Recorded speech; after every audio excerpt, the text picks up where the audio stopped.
Bismillahirrahmanirrahim. Assalamu alaikum. Welcome on my YouTube channel. I hope you all are doing well.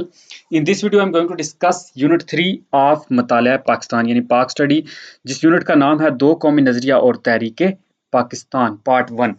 जो कि अब इस chapter में जो है ना हम 1868 से लेके 1930 तक की जो इसमें जो अहम वाक़यात थे, जो अहम हुई हैं, तहरीकें चली हैं और जो जो बातें अहम थी पाकिस्तान के लिहाज से, पाकिस्तान बनाने के लिहाज से, उन सब की हम बात करेंगे।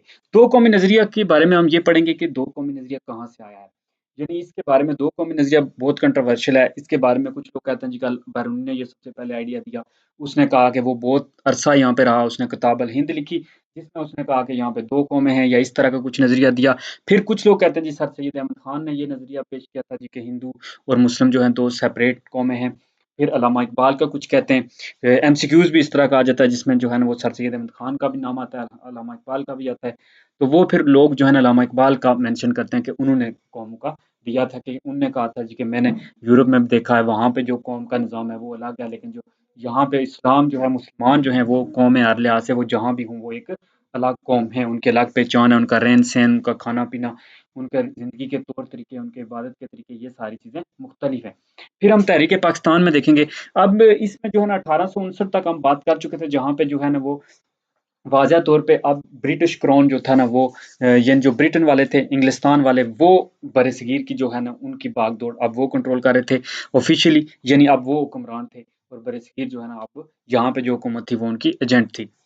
जो यहाँ पे लोग थे वो उनकी मर्जी थे, जो ना गवर्नर जनरल वो भेजते थे। फिर इसमें सर सैयद अहमद खान का हम रोल पढ़ेंगे कि सर सैयद अहमद खान ने कैसे जो ना 1870 में यानी 1867 में जो हुई थी ये उर्दू हिंदी की जो कंट्रोवर्सी हुई थी, तनाज़ा हुआ था कि हिंदू जो थे वो हिंदी को एज अ ऑफिशियल ज़ुबान जो है लॉन्च करना चाहते थे, जबकि मुसलमानों की जो ज़ुबान थी वो उर्दू थी। तो उस पे बात करेंगे कैसे जो है ना सर सैयद अहमद खान ने ये बात उससे वाज़िया हुई, हिंदुओं के जो इरादे थे वो वाज़िया हुए। फिर हम सर सैयद अहमद खान के जो एमओ कॉलेज वगैरह हैं उन कॉलेज का देखेंगे। तहरीक अलीगढ़ जो है जिसमें तालीम के बारे में उन्होंने बहुत ज़्यादा जो है ना काविशें की, कोशिशें की, यूनिवर्सिटी तक बनी उनकी। फिर बहुत से लीडर वहाँ से जो है ना वो उनने जन्म लिया उनकी तालीम से, और उन्होंने मुसलमानों को जो है ना इंग्लिश तालीम की तरफ राग़िब किया कि इंग्लिश तालीम भी ज़रूरी है, क्योंकि जो है ना वो तो अब इन चीज़ों की हम बात करेंगे। इस यूनिट का बेसिकली हम सबसे पहले तारफ़ देखेंगे कि इस यूनिट में हम कौन-कौन सी चीज़ों पे बात करेंगे। फिर यूनिट के मकासद देखेंगे कि मकसद में बेसिकली यही है कि यूनिट इस पढ़ने के बाद जो है ना तालिब इल्म जो होंगे या जो लोग पढ़ेंगे, सुनेंगे, वो इस काबिल हो जाएँगे कि वो दो कौमी नज़रिया की इब्तिदा कैसे हुई, दो कौमी नज़रिया है क्या? फिर मगरबी तालीम और तसव्वुरात क्या थे उनके, उसके जो है ना मगरबी तालीम जो थी, जो अंग्रेज़ों की तालीम थी, उन्होंने अपनी तालीम को आम तो करने की कोशिश की, लेकिन जहाँ के जो मुसलमान थे उनका उस तालीम के बारे में क्या राय थी। फिर एक कौम या दो कौम है, ये नज़रिए की क्या हकीकत है? बरसगीर में क्या कुछ लोग कहते थे कि एक कौम है, जैसे हिंदू थे वो ऐसे कहते थे कि जो यहाँ पे रहते हैं वो बाहर ये बताते थे कि यहाँ पे जो भी रहने वाले हैं वो सारे एक ही कौम है, एक ही नेशन है। तो एक है या दो है, ये नज़रिया हकीकत। फिर इस पे कुछ सवाल। फिर सर सैयद अहमद खान की हम देखेंगे तहरीक अलीगढ़ क्या है, यानी जिसमें उन्होंने तालीम के लिए बहुत ज़्यादा कोशिशें की, सियासी उनकी बहुत ज़्यादा खिदमात हैं। फिर सर सैयद अहमद खान की शख्सियत के बारे में, मुसलमान और हुक्मरान कौम, यानी मुसलमान और अंग्रेज़ों के दरमियान जो ताल्लुक है, मुसलमान अंग्रेज़ों के बारे में क्या रखते थे राय। मुसलमान और मगरबी तालीम, मुसलमान अंग्रेज़ी से जो है नफ़रत करते थे, वो समझते थे ये अंग्रेज़ों की है, अगर कोई मुसलमान ये सीखेगा तो वो फिर दीन से जाएगा। इस तरह कॉलेज का क़याम। फिर अलीगढ़ का किरदार क्या है तहरीक अलीगढ़ का, यानी कॉलेज की बाज़ जो मुश्किलात थी शुरू में, और फिर ऑल इंडिया जो मॉडर्न एजुकेशनल कॉन्फ्रेंस है, मगरबी तालीम और कांग्रेस का क़याम, यानी 1885 में जो कांग्रेस का क़याम हुआ। फिर कांग्रेस के मतलबात क्या थे उस वक़्त, क्योंकि कांग्रेस उस वक़्त जो थी वो ऑल इंडिया, पूरे जो ऑल इंडिया थी उसकी ये रिप्रेजेंटेटिव थी, उसकी रिप्रेज़ेंट कर रही थी। फिर उर्दू ज़ुबान की तारीख़ी हैसियत क्या थी, हुकूमत का फ़ैसला और उर्दू और सियासत। तो ये सारी चीज़ें जो ना हम इस वीडियो में बेसिकली जो है वो पहला पार्ट में हम डिस्कस करेंगे इस चैप्टर नंबर 3 के। तो बात करते हैं यूनिट का तारफ़। बेसिकली यही है कि इस यूनिट में हम तहरीक पाकिस्तान के जो इब्तिदाई दौर है उसकी बात करेंगे, जो 1868 से लेके 1830 तक फैला हुआ है। इसमें हम तमाम जो वाक़यात, तब्दीलियाँ और रहनुमा आई हैं, जो मुसलमानों का मिली तशख़्ख़ुस उभरा, फिर सर सैयद नूर खान और अलीगढ़ के जो भी इसमें जो है ना वो किरदार है उसकी हम बात करेंगे। यूनिट के मकासद की बात करें तो यूनिट को पढ़ने के बाद जो तालिब इल्म है वो एक तो मुसलमान और हिंदू के दरमियान जो तहज़ीबी फ़र्क है उसकी वज़ाहत कर सकेंगे, क्या फ़र्क था जिसकी वजह से दो कौमी नज़रिया देना पड़ा। फिर मुसलमानों पर जो है ना वो बरतानवी हुकूमत का जो एतमाद था वो बहाल करने के सिलसिले में सर सैयद अहमद खान की तालीमी, माशी और जो भी सियासी जो उनने रहनुमाई की, जो उन्हें खिदमात दी, उनका करेंगे मुताला। फिर मुसलमानों में मिली शऊर पैदा करने में मुस्लिम लीग के किरदार की वजाहत और मुसलमान और हिंदू में इत्तेहाद पैदा करने के लिए कायदे आज़म की कोशिशों की नाकामी के असबाब बता सकेंगे। अब सबसे पहले दो कौमी नज़रिया क्या है? दो कौमी नज़रिया के बारे में जो इब्तिदा है, इस इस्तिलाह के बारे में जो है ना किरदार पाकिस्तान के 1940 में किरदार पाकिस्तान के मंजूर होने के बाद कसरत से इस्तेमाल होती चली गई। यानी उसके बाद जो है 1940 में जब किरदार पाकिस्तान मंजूर हुई, तो उसके बाद ये कसरत से इस्तेमाल हुई। लेकिन क्या है कि कहते हैं जी कि ये आई कहाँ से? यानी कि इसका सेहरा किसके नाम जाता है कि ये इस्तिलाह किसने सबसे पहले इस्तेमाल की थी? कुछ लोग कहते हैं जी कि ये हो सकता है कि पंडित जवाहरलाल नेहरू के ज़रख़ेज़ दिमाग हो, उनके दिमाग में ये बात हुई हो, उन्होंने कहा हो कि मुसलमान जो है वो अलग कौम एक बनना चाहते हैं और इस तरह। फिर या फिर किसी हिंदू के जो अख़बार है, उसने ये लिख दिया हो, जैसे ट्रिब्यून है, उसने ये लफ़्ज़ इस्तेमाल किया था। तो ये बात जो है ना, ये इस लिहाज़ से जो है ना, इस बात पे बहुत ज़्यादा बहस चलती है कि ये आख़िर किसने दो कौमी नज़रिया जो है वो इस्तेमाल किया। तो मुसलमानों के जो है ना अलग वतन की जो बेसिकली मुतालबे की जो बुनियाद थी वो यही थी, दो कौमी नज़रिया। मुसलमान इसी का सहारा लेते थे। फिर ऑल इंडिया जो मुस्लिम लीग के सालाना इजलास जो मुनक्कदा हुआ था 1940 में, जिसकी सदारत जो था कायद आज़म ने की थी। उसके लिहाज से उन्होंने ये कहा था कि जो मुस्लिम है वो हर लिहाज से एक नेशन है। तो इस वजह से कुछ जो है ना कांग्रेस के लीडर जो थे वो ये कहते थे कि ये बरसगीर जो है ना वो, क्योंकि जो कांग्रेस के लीडर थे जो हिंदू थे, वो मोस्टली जो है ना ये मेंशन करते थे। कांग्रेस के लीडर में मुसलमान भी कुछ थे, लेकिन वो ये मेंशन करते थे कि जो जो भी बरसगीर में बस रहे हैं ये सारे एक कौम है, एक नेशन है। तो फिर अल्लामा कायद आज़म ने जब ये मेंशन की तो फिर उसके उलट हो गया। मगरबी तालीम और ये बात यहाँ तक क्लियर होगी कि क्या है दो कौमी नज़रिया, कि कायद-ए-आज़म ने 1940 में इस्तेमाल किया ये लफ़्ज़ कि मुसलमान जो है वो हर लिहाज़ से एक कौम है, तो तब जाके जो है ना हिंदू पंडित जो हैं उनकी ज़ुबान पे भी आई और फिर अख़बार में भी आ गया कि जो है वो 2 कौमें हैं, यहाँ पे 2 नेशन हैं। जबकि हिंदू जो थे वो पहले 1885 से लेके कांग्रेस के जो भी लीडर थे वो कहते थे कि बरसगीर में जो भी बसते हैं वो एक कौम है, एक नेशन है। मगरबी तालीम और सवरात, मगरबी तालीम के लिहाज से देखें कि इससे पहले तो अंग्रेज़ जहाँ तक जब नहीं आए थे तो तब तो लोग को ये नेशन, नेशनैलिटी इस तरह की कुछ चीज़ें पता नहीं थी। सब लोग इकट्ठे रहते थे। ना जो मुसलमान थे वो हिंदू को तंग करते थे, ना हिंदू मुसलमानों को तंग करते थे। ये था कि मुसलमान जो है ना, यहाँ पे मुसलमानों ने तकरीबन 1000 साल हुकूमत की है, लेकिन मुसलमानों ने कभी जो है ना हिंदू को कोई फ़ोर्स नहीं किया था कि वो मुस्लिम हों। तो ये कलकत्ता, मुंबई और मदारस की जो यूनिवर्सिटियाँ थी, ये 1856 में कायम हुई थी। यानी अंग्रेज़ों के यहाँ पे आने के बाद। तो इनमें जो तालीम पाने वाले लोग थे, वो अक्सर जो थे ना, वो बेंथम और मिल, ये जो 2 फ़िलॉसफ़र हैं, इनका बहुत ज़्यादा मुताला करते थे, जिनके मुताबिक ये था कि वो हिंदुस्तान में जो भी रहने वाले हैं, वो जिस तरह बशिंदे यूरोप में एक कौम होती है, जो भी एक मुल्क में रह रहे होते हैं, इसी तरह ये भी जो है ना, बरसगीर में भी लोग इसको यही कहते थे। तो हिंदुस्तानियों के हाथों होनी चाहिए। तो ये, लेकिन एक बात ये मानते थे कि जो पढ़े-लिखे लोग हैं कि जिस तरह वहाँ की जो भाग-दौड़ है, वहाँ के मकामी बाशिंदों की है, इसी तरह जहाँ की जो हुकूमत है, ये भी मकामी बाशिंदों यानी बरसगीर के लोग के हाथ में होनी चाहिए।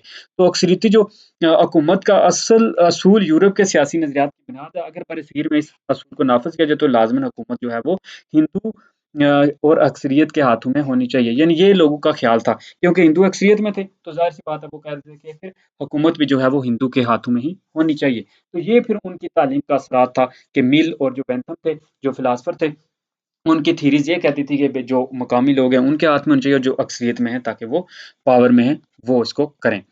एक कौम या दो कौम नज़रिया है या हकीकत है? तो मुल्क से बाहर जो भी है ना, हिंदुस्तान की जो एक तरफ़ा तस्वीर पेश की जाती थी, उसमें ये कहा जाता कि हिंदुस्तान की आबादी के तमाम तबके जो हैं मुत्तहद होकर अंग्रेज़ हुक्मरानों के खिलाफ़ आज़ादी के लिए जद्दोजहद का अलम बुलंद किए हुए हैं। लेकिन असलियत कुछ और थी, क्योंकि हिंदुस्तान में इत्तेहाद नापैद था।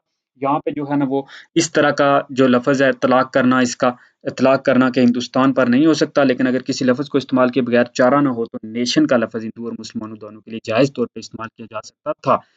वजह ज़ाहिर है कि तारीख़ के किसी मरहले में भी हिंदू और मुसलमानों की सक़ाफ़त और तमद्दुन में कोई कदर मुश्तरक नहीं रही। तो वो ये कहते थे कि जो है ना बाहर ये ज़ाहिर किया जाता है कि जो हिंदू और मुसलमान या जो भी यहाँ पे रह रहे हैं हिंदुस्तान में, ये सारे एक ही जो है वो कौम है। लेकिन ऐसी बात नहीं थी, क्योंकि यहाँ पे इत्तेफ़ाक नहीं था। अब तो बहुत ज़्यादा जो है ना जंग आज़ादी के बाद काफ़ी ज़्यादा जो है ना वो जो है वो आ गए थे। इन दोनों में अब बहुत ज़्यादा इतराज़ात आ गए थे और एक दूसरे से ये अलग हो गई थी, क्योंकि मुसलमान और हिंदू ने अब जो है ना वो कोशिशें भी शुरू कर दी थी मुसलमानों को नीचे गिराने की, क्योंकि वो उर्दू हिंदी कंट्रोवर्सी हो जाए, या फिर जो है ना जहाँ भी उन्होंने कोशिश की हिंदुओं ने कि मुसलमानों को जो है ना मुलाजमतों में पीछे छोड़ा जाए, तालीम में पीछे छोड़ा जाए, इस वजह से जो है ना वो तो खुद दमाई के लिहाज से एक ही क्वेश्चन है यहाँ से कि कौमियत के यूरोपीय नज़रिए में हिंदू का क्या फ़ायदा दिखा था। तो कौमियत के यूरोपीय नज़रिए में हिंदू का ये फ़ायदा था कि एक तो जो यूरोप की कौमियत का लिहाज ये था कि एक मुल्क में जो लोग रह रहे हैं वो सारे एक नेशन है, एक कौम है। तो इस वजह से बरसगीर वाले जो थे, ये हिंदू जो थे, ये भी सबको एक कौम जब दिखाते तो बाहर ज़ाहिर सी बात है यही इमेज जाता कि जो है ना ये एक कौम है, यानी इनको हम इकट्ठे रख सकते हैं, बरसगीर को जो है पार्टीशन की ज़रूरत ही नहीं है। तो इसलिए ये हिंदू का फ़ायदा था। तो इस लिहाज से फिर जो है ना हिंदू एक तो हुक्मरानी करते क्योंकि वो अक्सरियत में थे, और दूसरा ये कि वो मुसलमानों को हमेशा दबा के रखते क्योंकि वो ज़्यादा थे हिंदू। अब बात करते हैं जी सर सैयद अहमद खान की और तहरीक-ए-अलीगढ़। तो सर सैयद अहमद खान की सबसे पहले शख्सियत की बात करें तो 19वीं सदी के निसब में अगर कोई और पाकिस्तान की जो तारीख है उसको अगर आप पढ़ेंगे या बरसगीर की तारीख में पढ़ेंगे, तो अगर आपको किसी शख्स का मुस्लिम लिहाज से अहम किरदार नजर आता है तो वो सर सैयद अहमद खान का है, जिन्होंने 19वीं सदी यानी 1850 से लेके जो है वो 1900 तक एक अहम किरदार अदा किया है।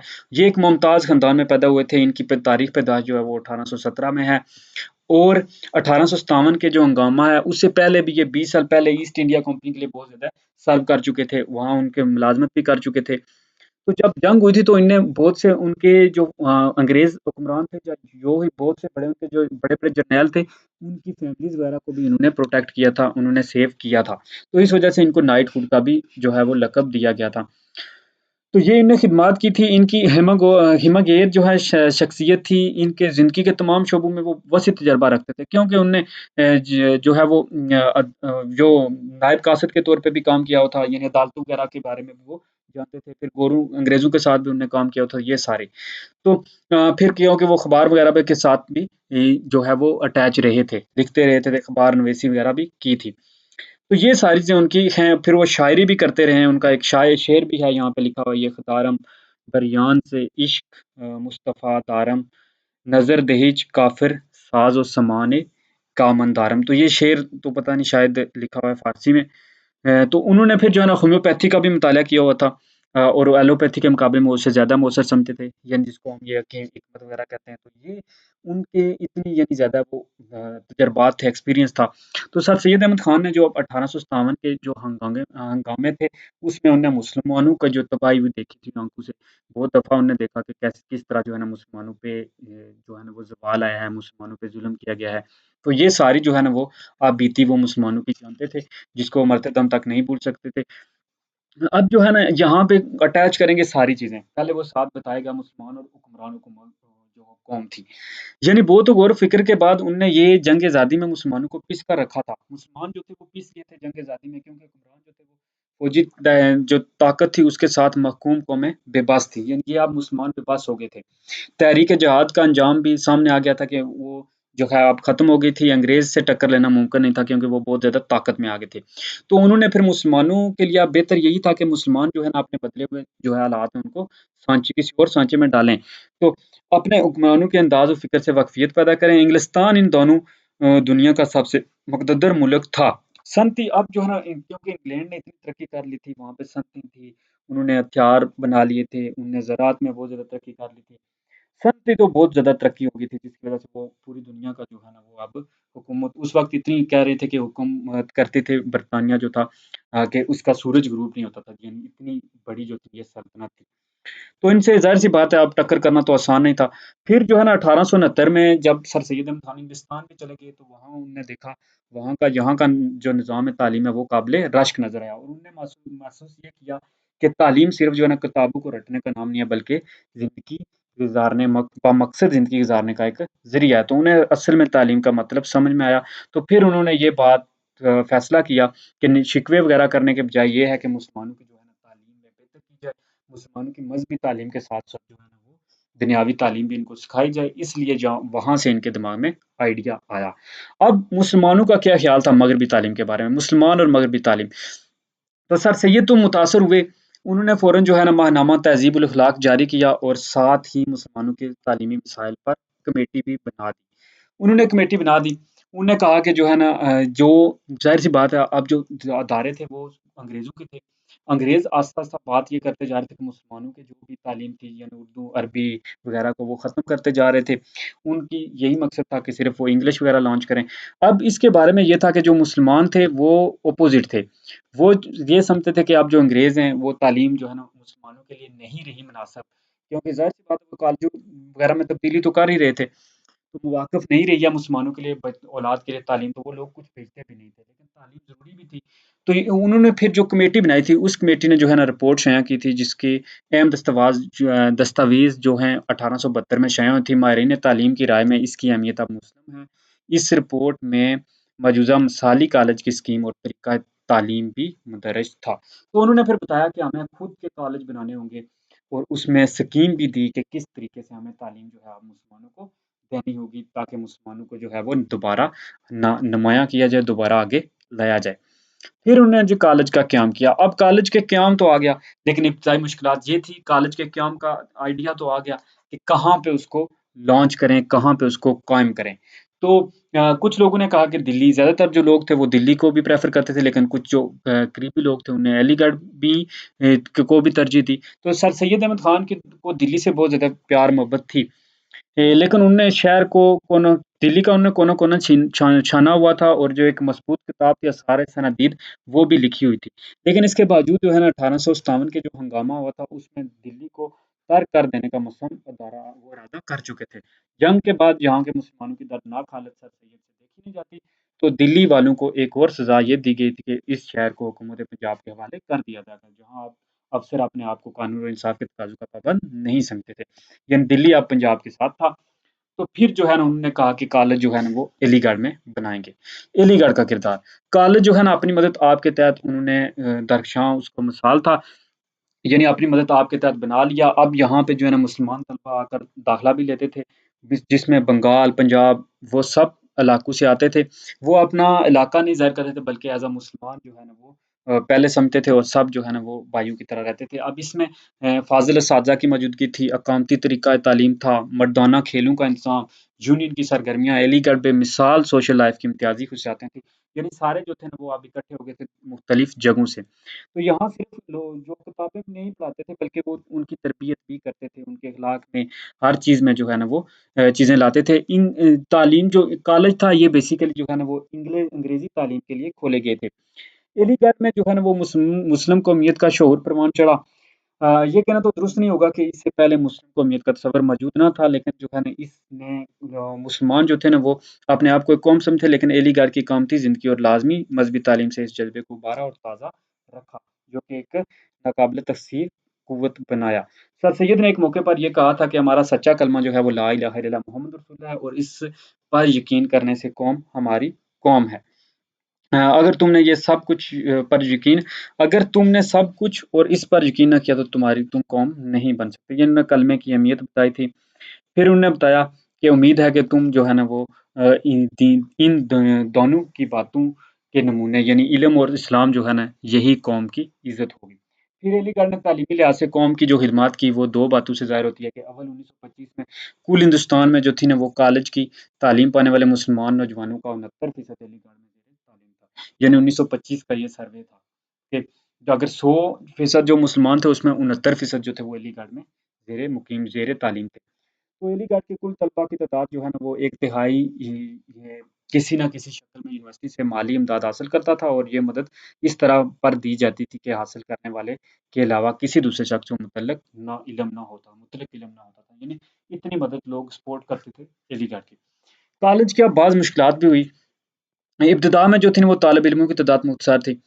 लेकिन सर सैयद और रुफ़क़ा जज़ियत पर कड़ी नज़र रखते थे। कई साल तक कॉलेज से जो है ना वो बहुत से ज़ाब्तों के बगैर ही चलता रहा। यानी कोई उसके ज़ाब्ते वग़ैरह नहीं थे। लेकिन जब हालात ठीक हुए तो फिर आहिस्ता-आहिस्ता जो है ना वो सर सैयद को ख़्याल पैदा हुआ कि कॉलेज की इंतज़ामी ज़रूरतों को पूरा करने के लिए बहुत से कवायद व ज़ाबित बनाए जाएँ। फिर उन्होंने बाकायदा जो है ना असूल बनाए।